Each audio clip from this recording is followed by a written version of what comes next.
नमस्कार, exam happy by Jharkhand channel में आपका स्वागत है। तो दोस्तों जुड़ चुका हूं मैं यहां पर आपके लिए जेटेट परीक्षा 2025-26 की तैयारी को लेकर के। तो आप सभी जेटेट का परीक्षा देने के लिए तैयार होंगे। जेटेट परीक्षा बहुत जल्द होने वाली है, तो आप सभी यहां पे क्लासेज के लिए अवश्य जुड़ेंगे। आपको बताते चले, जेटेट में तैयारी को लेकर के बहुत तरह से आपके मन में कौतूहल बना हुआ होगा कि किससे तैयारी करें, कहाँ से तैयारी करें। तो आपको बताते चले, जेटेट परीक्षा में यदि आपको परचम लहराना है तो आप झारखंड राज्य के अनुमोदित पाठ्यक्रम JCERT किताब को पढ़ना कभी भी नहीं भूलेंगे। बाहर का प्रैक्टिस सेट लेकर के यदि आप पढ़ रहे हैं तो वो आपके साथ धोखा हो रहा है, ठीक है। तो आप JCERT जैक का किताब ले लीजिए, जो कि आपको झारखंड राज्य के सरकारी विद्यालयों में मिलते हैं। अगर आपको नहीं मिल पाता है तो हम देखिए यहाँ पे झारखंड राज्य के सरकारी विद्यालय से आपको हूबहू हैंड रिटेन नोट्स डेली बना करके, जो आपका न्यू सिलेबस आया है उसके आधार पर यहाँ पर सभी सब्जेक्ट का, चाहे आप 1 से 5 के शिक्षक हो, चाहे 6 से 8 का शिक्षक हो, सभी की तैयारी करवाते हैं।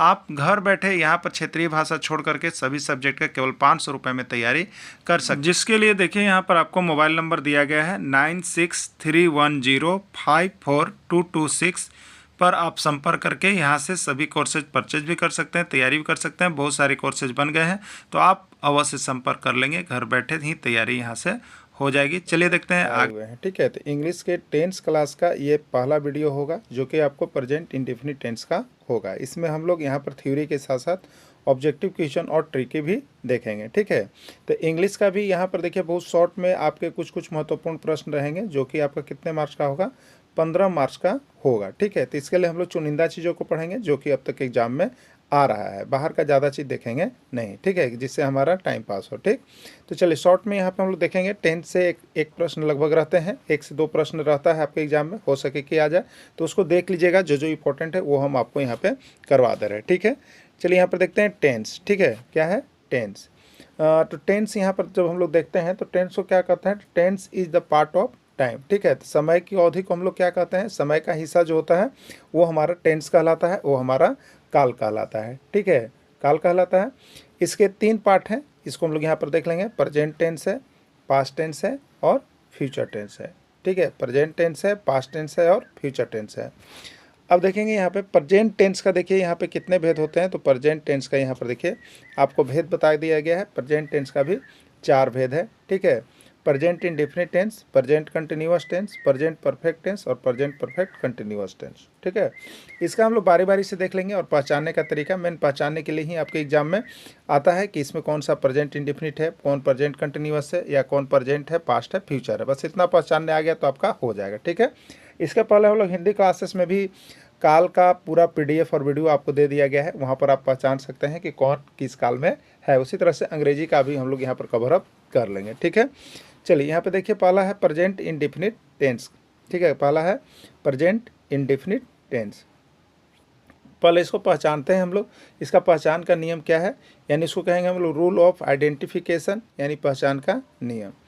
इफ़ वी गेट ता है, ते हैं, ती हैं, etc at the last part of verb in Hindi sentence is called present indefinite tense. अगर हिंदी सेंटेंस में आप कहीं ता हैं, ते हैं, ती हैं, ये सब देखते हैं तो आपको पता चलेगा कि यह जो है आपका प्रेजेंट इंडेफिनिट टेंस है। जैसे यहाँ पर एग्जाम्पल के रूप में हम लोग देखेंगे। एग्जाम्पल के लिए यहाँ पे लिखा हुआ देखिए, राम इट्स अ मैंगो। ठीक है, राम आम खाता है। तो देखिए यहाँ पे क्या है, ता है, क्या है, ता है। ठीक है, ये ता है के आधार पर आप कह सकते हैं कि यह प्रेजेंट इंडेफिनिट टेंस है। ठीक है, और प्रेजेंट इंडेफिनिट टेंस है। अब प्रेजेंट इंडेफिनिट टेंस है तो देखिए यहाँ पे प्रेजेंट जब इंडेफिनिट टेंस आया तो उसको भी हम लोग डिफरेंट सेंटेंस में इसको बनाते हैं। ठीक है, डिफरेंट सेंटेंस कहने का मतलब कि यहाँ पर सेंटेंस अलग अलग प्रकार का है। अफर्मेटिव सेंटेंस में भी इसका रूल होगा, निगेटिव सेंटेंस में भी इसका रूल होगा, इंट्रोगेटिव सेंटेंस में भी इसका रूल होगा। तो अफर्मेटिव में भी पढ़ेंगे, निगेटिव में भी और इंट्रोगेटिव में भी। ठीक है, तो देखिए अफर्मेटिव सेंटेंस में क्या होता है। अफर्मेटिव सेंटेंस में, अफर्मेटिव सेंटेंस का स्ट्रक्चर याद रख लीजिएगा। टेंस का स्ट्रक्चर आपको याद रखना जरूरी है। सब्जेक्ट प्लस V1 या V5, V1 या V5 और प्लस क्या है, ऑब्जेक्ट है। ठीक है, अब देखिए ये V1 और V5 क्या है, तो ये इस सब्जेक्ट के अनुसार डिसाइड होगा कि किस में V1 लगेगा और किस में V5 लगेगा। ठीक है, किस में V1 लगेगा और किस में V5 लगेगा। तो चलिए इसको देख लेते हैं। V1 V5 को सिलेक्ट करने सीख जाइएगा, क्योंकि यहाँ से एक प्रश्न आपका होगा जो कि दिया जाता है आपको वर्ब चुनने के लिए। ठीक है, तो वर्ब सेलेक्ट करना होगा, उस समय आपको ये चीज़ का ज़रूरी पड़ेगा। ठीक है, तो देखिए यदि सब्जेक्ट आई हो, वी हो, यू हो या दे हो, तो इसके साथ हम लोग लगाएंगे V1, ठीक है। और यदि सब्जेक्ट ही हो, सी हो, इट हो या नेम हो, तो इसके साथ हम लोग लगाएंगे V5। यहाँ क्लियर हो गया होगा कि किसके साथ V1 लगेगा और किसके साथ V5 लगेगा। तो चलिए एग्जाम्पल में हम लोग देख लेते हैं यहाँ पे। जैसे राम आम खाता है, अगर हम कहें कि राम आम खाता है, तो यहाँ पर हो गया राम के लिए राम, और यहाँ पर हो गया आम के लिए मैंगो। लेकिन यहाँ पर खाना का हो गया ईट, लेकिन अब ईट लगाएंगे कि ईट्स लगाएंगे कि ईटिंग लगाएंगे, ये जानना है, ठीक है। तो राम क्या है, नाम है, राम क्या है, नेम है, तो नेम के साथ हम क्या लगाएंगे, V5 लगाएंगे। तो ईट मूल वर्ब है, इसके साथ V5, V5 का मतलब एस या ईएस जोड़ते हैं, तो राम ईट्स हो जाएगा। क्या हो जाएगा यहाँ पे, ईट्स हो जाएगा, राम ईट्स अ मैंगो, ठीक है। अब देखिए, आप आम खाते हैं, आप आम खाते हैं, यहाँ पर हमने लिखा है, तो आपके लिए हो गया यू और आम के लिए हो गया अ मैंगो। अब यहाँ पर इट लगा हुआ है, तो अभी हमने बताया था कि यू क्या चीज़ है, तो IVU, इसके साथ V1 लगाना है। तो इट कौन सा वर्ब का फॉर्म है, तो V1 है, ठीक है। तो ये V1 लगाना था, इसलिए इसमें इट रह जाएगा। तो याद रखिएगा किसके साथ V1 लगता है और किसके साथ V5 लगता है, ठीक है।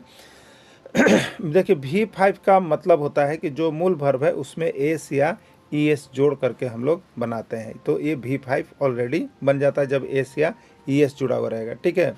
चलिए अगला है, choose correct verb in the given sentence. Choose correct verb in the given sentence, ठीक है। सही वर्ब को इसमें चुनना है।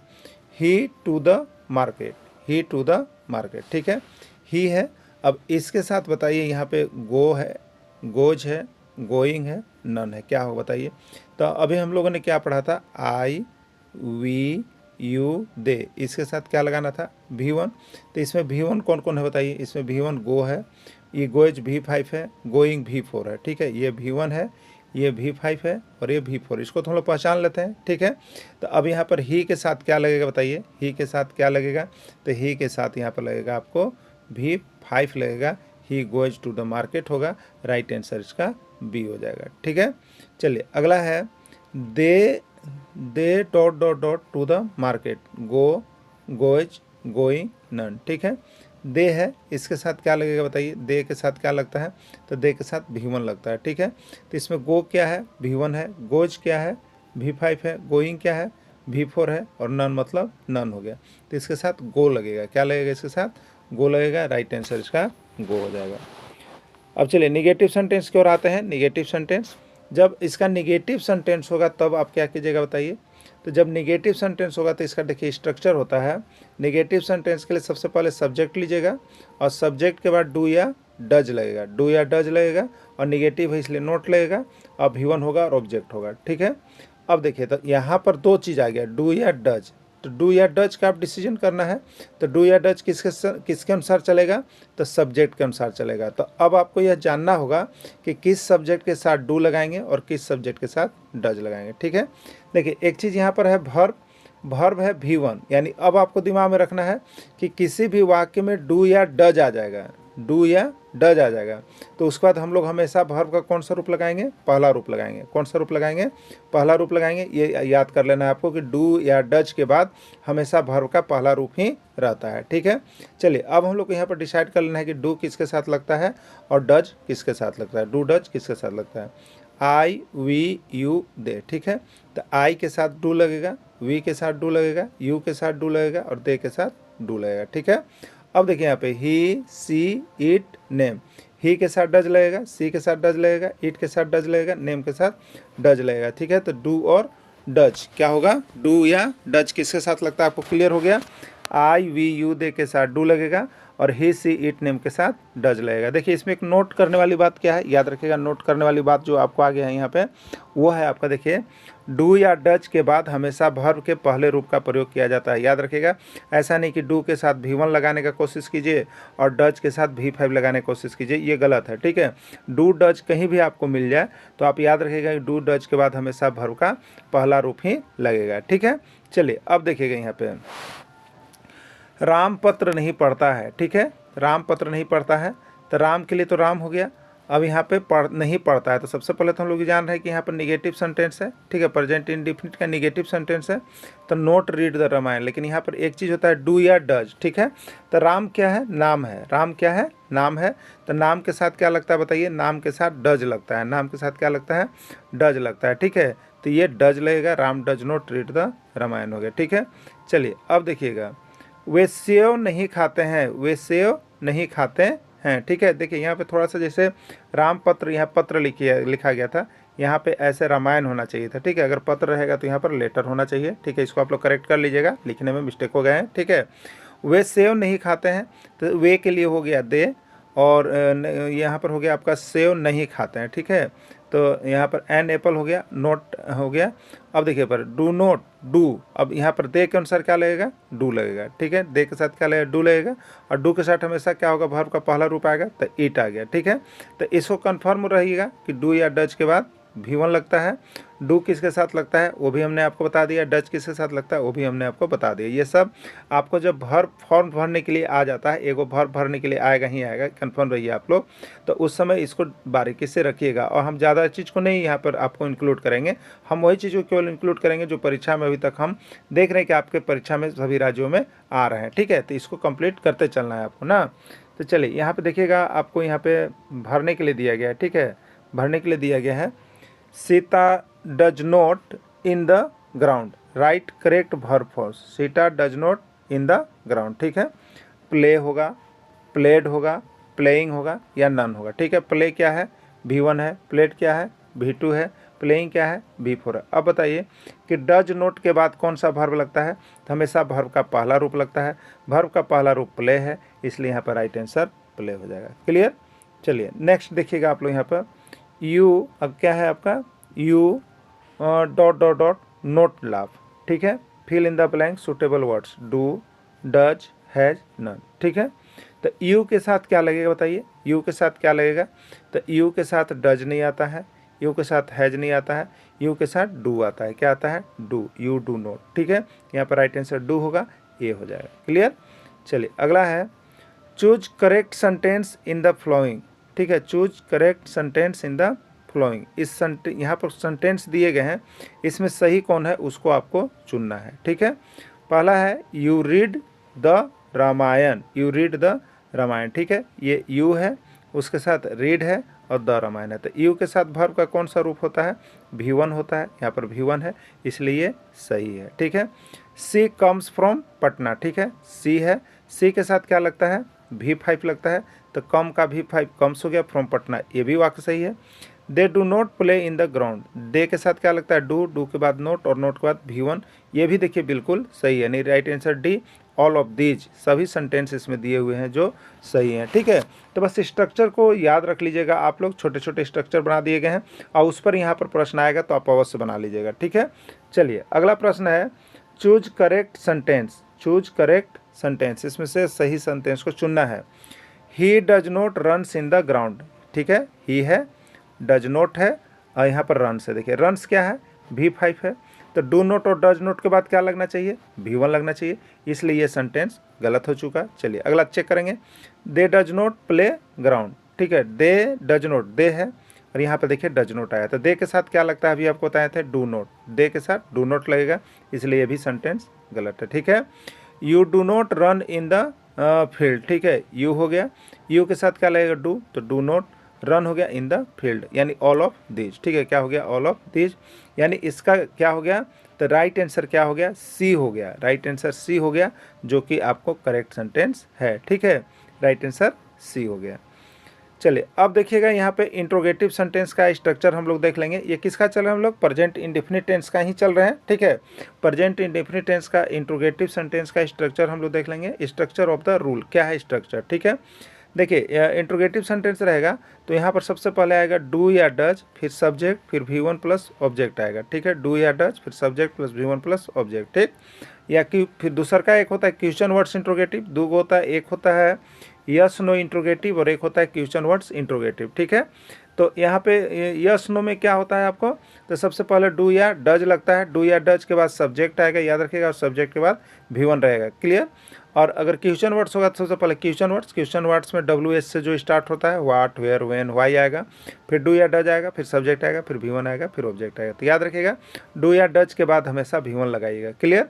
चलिए देखिए नीचे यहाँ पर एग्जाम्पल दिया हुआ है, एग्जाम्पल है आपका do you eat a guava, do you eat a guava. ठीक है, यहाँ पर डू हो गया, डू के बाद यू हो गया, यू के बाद V1 हो गया, एक गुआवा हो गया, बिल्कुल सही है। वेयर डू यू लिव, देखिए यहाँ पे क्वेश्चन वर्ड्स वाला गया, वेयर डू यू लिव। तो ये दोनों सेंटेंस जो है आपका इंट्रोगेटिव सेंटेंस का है। ठीक है, चलिए अब नीचे प्रश्न है fill correct verb forms, fill correct verb forms. Do you to the market, go होगा, गोइज होगा, गोइंग होगा, नन होगा, V1 होगा, V5 होगा या V4 होगा, आपको याद रखना है। ठीक है, तो डू यू, डू है, डू के बाद यू है, सही है, यू के साथ डू लगता है, यहाँ भी सही चला।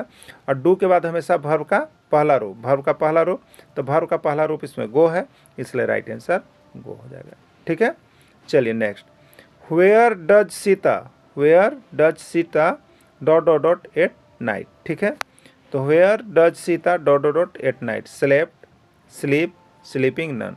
स्लेप्ट क्या है, यहाँ पर V2 है, स्लीप क्या है, V1 है, स्लीपिंग क्या है, V4 है। ठीक है, तो डज के बाद क्या लगता है बताइए, डू या डज के बाद V1 लगता है, V1 कहाँ है, स्लीप में है, बी में है, राइट आंसर इसका बी हो जाएगा। ठीक है, तो इस तरह से देखिए हम लोग यहाँ पे टेंस को कंप्लीट करेंगे।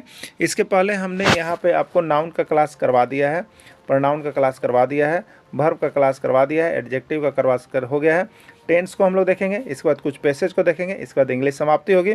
क्योंकि देखिए ज़्यादा कुछ नहीं देखना है इसमें, बहुत चुनिंदा चीज़ को ही आपको देख के जाना है, ज़्यादा देखने से पूरा इंग्लिश ग्रंथ नहीं पढ़नी है। ठीक है, अब देखिए इसमें क्या है, तो इसमें आपको देखिए सबसे पहले 2 गो अनसीन पैसेज हो जाता है। ठीक है, जो प्रोज से होता है और पोएम से होता है। ठीक है, अब देखिए इसमें क्या होता है, 4-4 नंबर के लगभग हो जाते हैं, 8 नंबर, 7 नंबर के लिए आपका देखिए एंटोनिम साइनोनिम 2 हो जाते हैं। ठीक है, तो यहाँ पे 8 2 10 नंबर हो गए।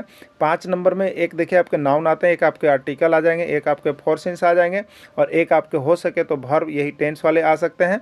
तो इतना ही से प्रश्न इसमें पूछा जाता है। ठीक है, ज़्यादा लंबे प्रश्न नहीं आते हैं, इसलिए आप लोग को ये सभी कंप्लीट करना है।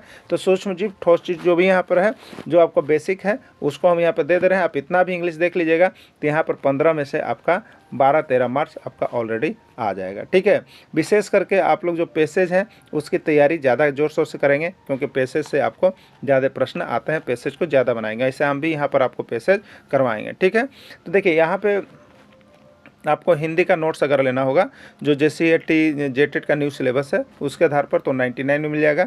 इंग्लिश का नोट्स आपको लेना होगा, तो जो आपको इंपॉर्टेंट नोट्स है वो केवल 99 में यहाँ से मिल जाएगा। तो आप यहाँ से लेकर के तैयारी कर सकते हैं। ठीक है, और बाकी CDP भी आपका यहाँ पर बन चुका है, जेटेट न्यू सिलेबस के आधार पर कंप्लीट है, आप उसका भी नोट्स लेकर के यहाँ से पढ़ सकते हैं। ठीक है, उसके लिए आप सिर्फ 150 रुपये आपको लगेंगे, और संपूर्ण क्लासेज करनी है तो सिर्फ और सिर्फ 500 रुपये में हो रहा है। आप यहाँ से जुड़ करके तैयारी करना शुरू कर देंगे। वीडियो के अंत तक जुड़े रहें, धन्यवाद।